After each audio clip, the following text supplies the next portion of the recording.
Alors je m'appelle Emilien Roussel, j'ai 24 ans, j'habite à Lille et je suis boulanger. Comment avez-vous découvert ce métier? Alors j'ai découvert ce métier un peu par passion. À la base j'étais pâtissier. En fait j'ai le diplôme de pâtissier et là je suis en train de passer le diplôme de boulanger. J'ai découvert vraiment le métier par passion parce que je m'ennuyais dans ma vie et que j'avais envie de faire quelque chose de manuel. Donc j'ai fait une reconversion et je suis venu là-dedans. Avez-vous eu précédemment des échos positifs ou négatifs de ce métier? J'avais eu que des échos positifs. C'est souvent ce qu'on entend de toute manière un peu partout où le métier, c'est mis à part sur les horaires où on m'avait dit tu vas un peu en chier, mais du coup au final ça va. Et sinon j'ai eu que des échos positifs, c'était cool. Et du coup ça a bien tenu sur ça. Quel est le parcours scolaire qui vous a permis d'accéder à ce métier? Alors moi j'ai eu un parcours scolaire un peu atypique par rapport au métier parce que en fait on peut passer dans ce métier-là à partir de 15 ans après le brevet. À l'aide d'un CAP ou d'un bac pro. Moi, j'étais pas là-dedans au début, j'ai fait un bac général, un bac S. Après, je suis parti en fac de psychologie pour au final me rendre compte que je m'ennuyais dans ma vie et que j'avais envie de faire quelque chose de manuel, comme je vous disais.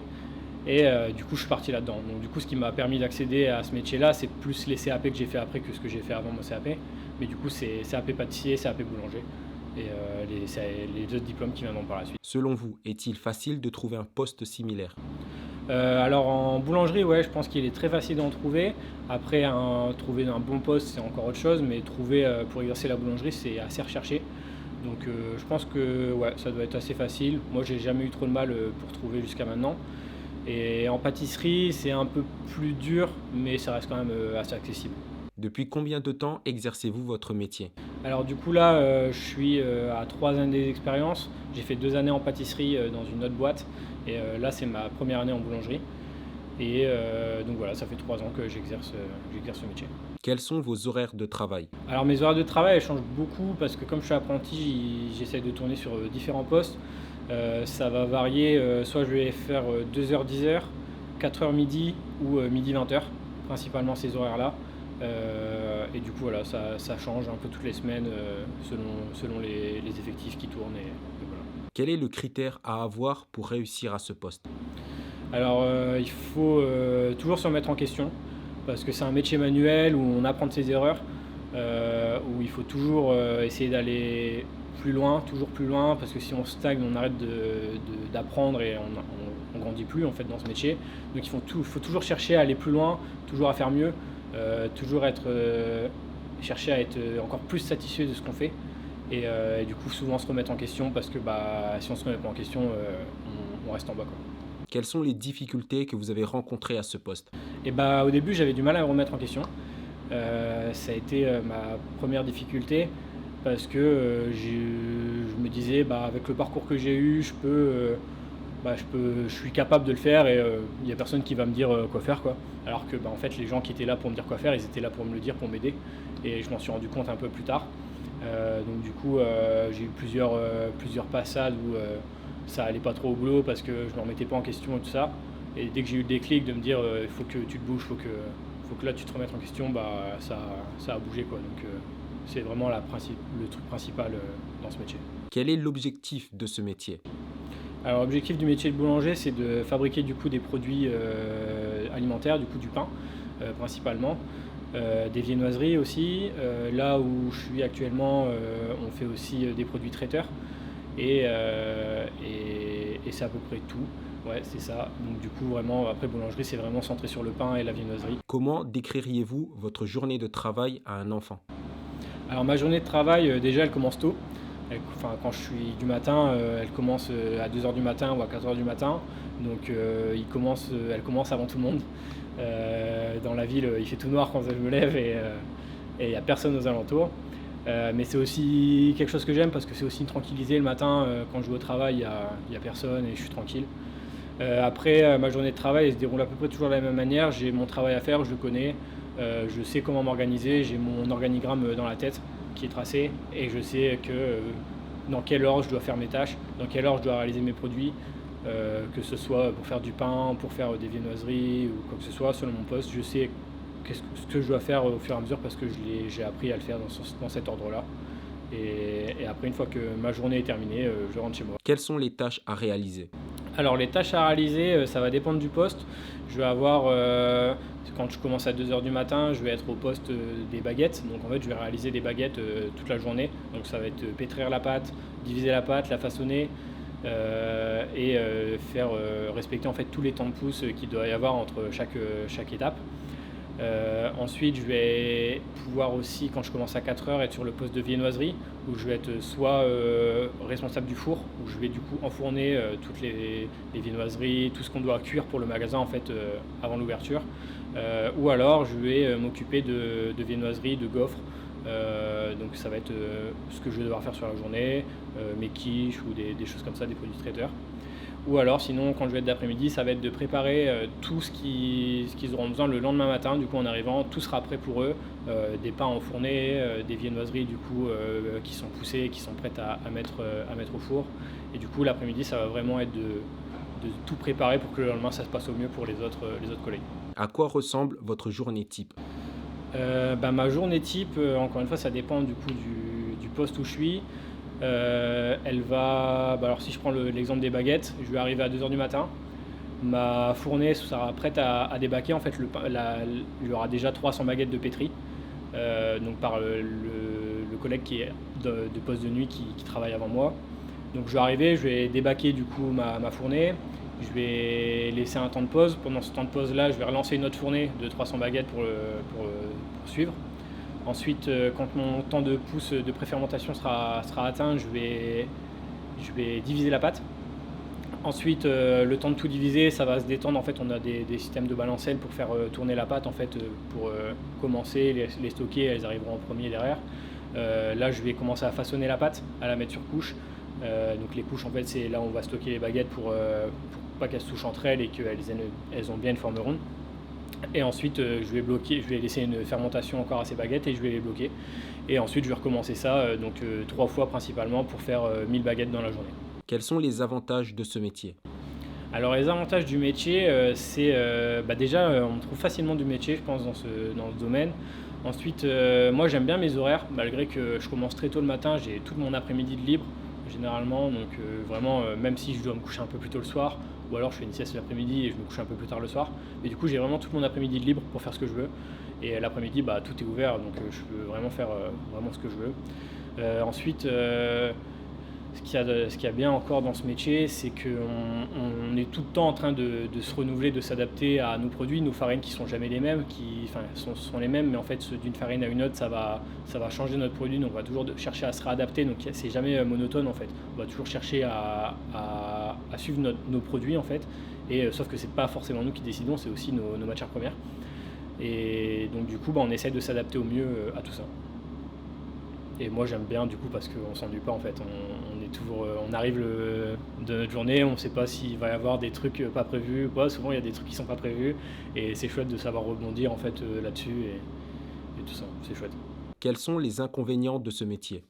Alors les inconvénients, ça peut être les horaires, hein, même si justement j'ai dit que c'est un avantage, parce que forcément en commençant à 2 heures du matin, on n'a pas les mêmes soirées que tout le monde.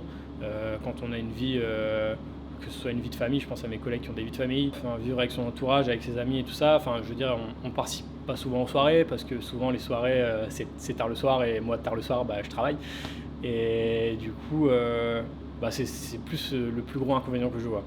Après, je vois pas trop d'autres inconvénients, parce que moi j'aime mon métier et j'essaie d'y voir le plus possible du positif.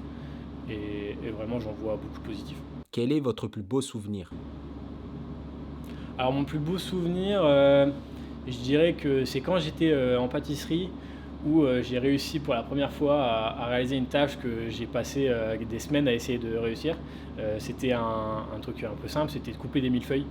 Où je travaillais avant, en fait, il y avait une manière un peu spéciale de les couper pour qu'elles soient vraiment nickel, que ce soit vraiment, vraiment à l'angle droit de tous les côtés, que ce soit vraiment bien lamé et tout ça. Et j'ai galéré pendant quelques semaines avant de réussir. Et quand j'ai réussi et que mon chef est venu voir le résultat en disant franchement bravo, c'est vraiment pas mal, j'étais vachement content de mon travail et je pense que c'est un des plus beaux souvenirs que j'ai de pouvoir réussir après le travail acharné qu'on a donné, quoi. Quel est votre pire souvenir? Alors mon pire souvenir, c'était au début de mon métier, du coup, donc au début quand j'ai commencé la pâtisserie, où je me remettais pas en question et où je connaissais rien du métier en fait. Moi je venais d'une filière générale, j'étais en fac de psychologie qui a rien à voir avec le métier. Mais j'étais dans une optique où je me disais en fait je vais apprendre facilement, je vais tout savoir facilement et tout va rouler. Sauf que ça a vite déchanté parce que je faisais pas mal de conneries quoi, et du coup mes responsables n'étaient pas très contents. Au boulot ça se passait pas super bien. J'ai eu des grosses périodes de remise en question où je me disais est-ce que vraiment je suis bien dans ce métier, est-ce que ce métier me plaît et tout ça. Mais en fait je me mettais pas en remise en question dans le sens où c'est moi qui fais mal le métier est cool mais c'est moi qui l'exerce mal, qui me remet pas en question de la même manière. Et donc ça a été un de mes pires souvenirs parce que c'était une période un peu compliquée dans ma vie. Mais après j'ai réussi à me reprendre, à me remettre en question, à réussir à trouver qu'il y avait des failles dans mon travail et à essayer de les résoudre. Et je pense que c'est de ça que la passion elle est vraiment arrivée par la suite. La technique est vraiment présente dans le métier. On pourrait croire que c'est facile de faire un petit pain parce qu'il suffit juste de superposer de la pâte et du beurre et de plier et tout ça, mais en fait c'est beaucoup technique. Il y a même encore des collègues à moi qui s'entraînent tous les jours pour réussir à sortir un beau feuilletage par exemple, alors que c'est quelque chose qu'on voit à l'école et tout ça, mais c'est vraiment quelque chose de compliqué à acquérir. Et par contre, une fois qu'on a compris les ficelles du truc, qu'on a essayé plein de fois, là on se dit c'est bon, c'est acquis. Maintenant on n'a plus qu'à tenter de faire des trucs encore plus ouf, parce que ça c'est bon, c'est fait.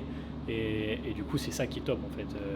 Mais du coup c'est vraiment technique, même façonner un pain pour lui donner une forme spéciale, même façonner une baguette à la main c'est compliqué, façonner une brioche, quand on sait pas bouler une pâte, c'est pareil, c'est super dur. Mais c'est vraiment en s'exerçant qu'on arrive à acquérir les bons gestes et qu'on arrive à faire de notre métier un beau métier. Si mon but c'est juste d'être boulanger, de faire mon pain tous les matins et de travailler dans une boîte en ouvrier en fait, un ouvrier lambda, les bases elles vont me servir. S'il y a quelques bases que j'ai pas, c'est pas très grave parce que je vais être posté. Si par exemple je suis en viennoiserie et que je sais pas façonner des baguettes, c'est pas grave parce que je le ferai jamais.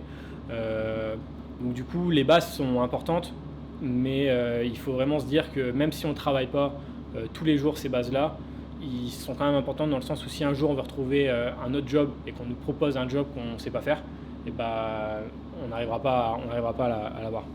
Et donc du coup les bases sont difficiles à acquérir parce que c'est du manuel en fait. C'est vraiment faut s'exercer pour y arriver. Et c'est la seule méthode à faire quoi. C'est pas en le faisant une fois par an qu'on va se dire c'est bon je sais le faire. Il faut vraiment le faire toutes les semaines, voire tous les jours pour acquérir ça. Après le niveau de maîtrise est maîtrisé par certains mais pas par tous. Il y a des boulangers qui vont faire du pain. En fait c'est aussi la différence entre les boulangeries artisanales et les fabricants de pain en fait. Enfin, moi je fais une grosse différence là-dessus dans le sens où là je travaille dans une boulangerie artisanale où on fait tout maison, tout est fait à partir de matières premières, de farine, de beurre, de tout ça, et on n'a rien en matière, ce qu'on appelle des PAI, c'est produits alimentaires bruts, intermédiaires, produits alimentaires intermédiaires, où en gros ça va être des produits qui vont être déjà préfabriqués en fait, on peut utiliser un peu ce terme, où ça va être, je pense à la pâtisserie où je vais recevoir par exemple mes croissants et mes petits pains qui seront déjà faits, j'ai juste à les mettre dans le four et c'est bon.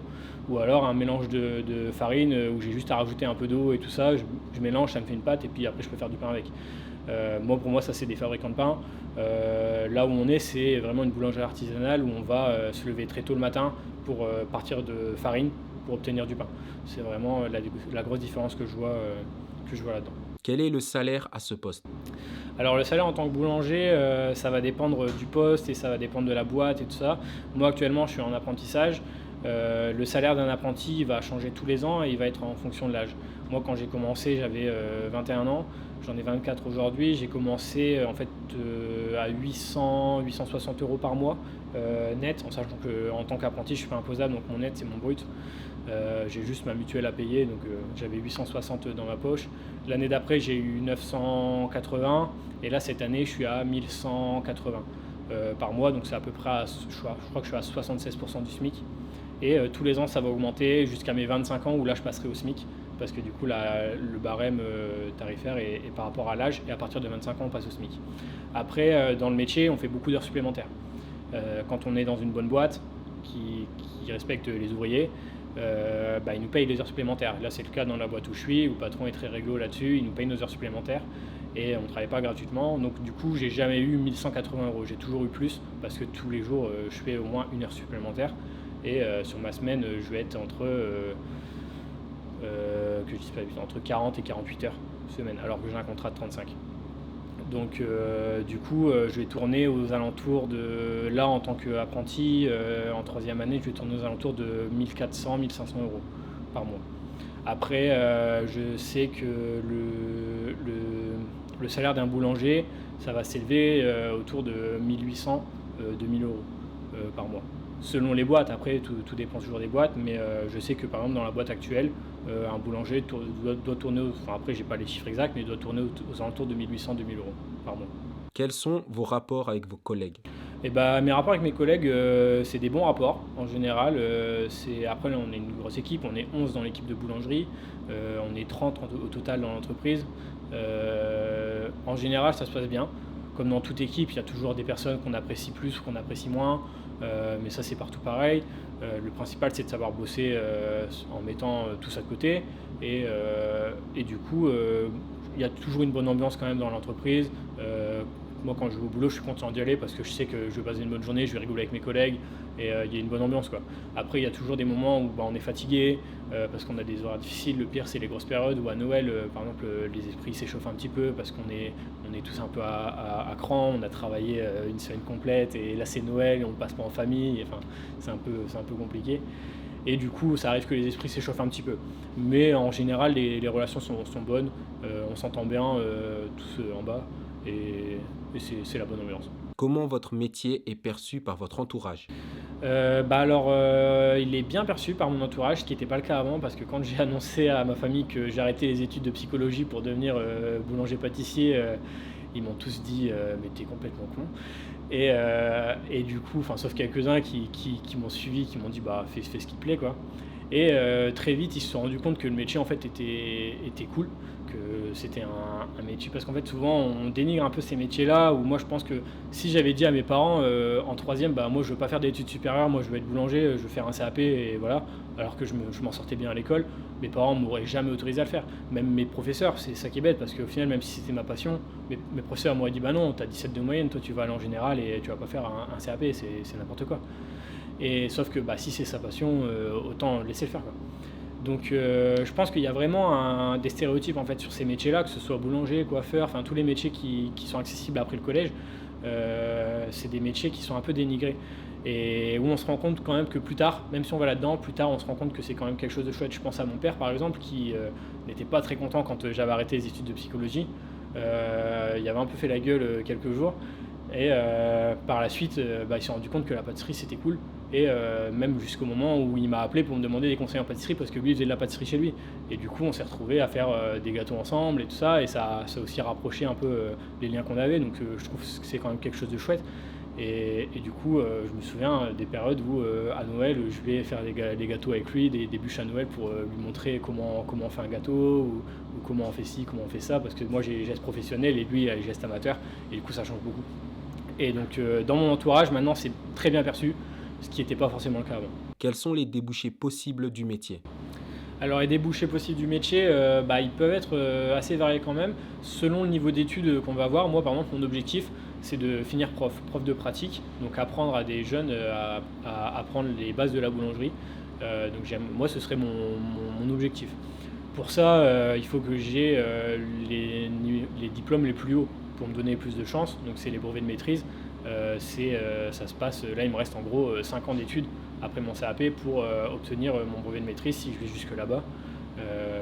Et du coup, donc il y a prof par exemple, prof ça peut être un débouché. Après on peut être démonstrateur, ça peut être par exemple là on a des démonstrateurs des fois qui viennent, c'est des gens qui travaillent avec nos moulins, les moulins qui nous fournissent en farine, et en fait ils nous envoient des démonstrateurs pour nous montrer des nouvelles manières de faire, pour corriger nos manières aussi parce que notre travail est pas toujours parfait, donc eux ils ont un peu plus de connaissances et ils viennent corriger nos manières pour améliorer notre produit.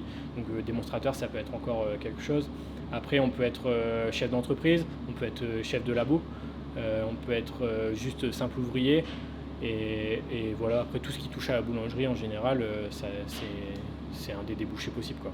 Après, voilà, il faut avoir son objectif. Moi, mon objectif, c'est de devenir prof. Peut-être que je le serai jamais, peut-être qu'un jour, je me dirai, en fait, j'ai envie d'ouvrir ma boîte, et du coup, j'ouvrirai ma boîte. Pour l'instant, mon objectif, c'est prof, et on verra au fur et à mesure comment ça se construit. Quels sont les conseils que vous pouvez donner à une nouvelle recrue?